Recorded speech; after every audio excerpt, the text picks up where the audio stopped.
When it comes to fantasy football, injuries, they're just part of the game, something you have to overcome. Here to break down the injury report for week number 2 in the NFL, SI fantasy analyst Ben Heisler and the editor of all 49ers, Grant Cohn. Ben, I'm going to go to you first. Let's talk about some of these top playmakers that are not going to be in action for week number 2. Michael Thomas, Le'Veon Bell, Marlon Mack's out for the year. The list goes on. Yeah, there's some pretty substantial names coming off the injury report, excuse me, or remaining on the injury report, Bill, coming into week 2. You mentioned Michael Thomas. That's a high ankle injury.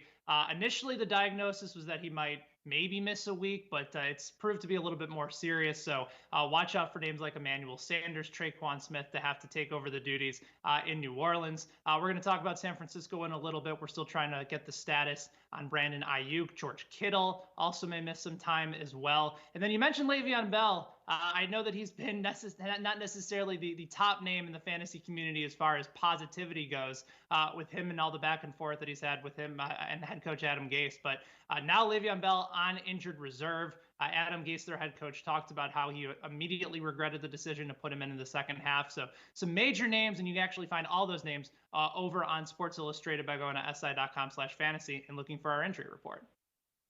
Let's talk about the 49er situation because George Kittle, the superstar tight end, drafted as the number 1 or number 2 tight end in fantasy football leagues. Obviously, he's a big factor in that San Fran offense. Grant, what are you hearing about Kittle's availability for week 2?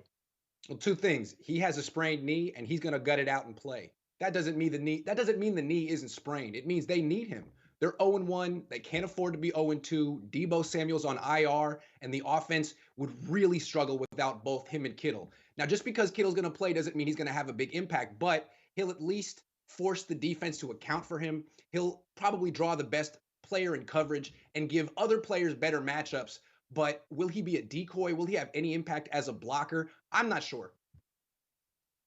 Yeah, that's going to be something that fantasy managers are certainly keeping an eye on. We'll have updated rankings on Sunday morning. You can check it out by getting that SI Fantasy Plus membership. It's just $14.99 a month. All you have to go is go to si.com/fantasy and click on that red sign up button.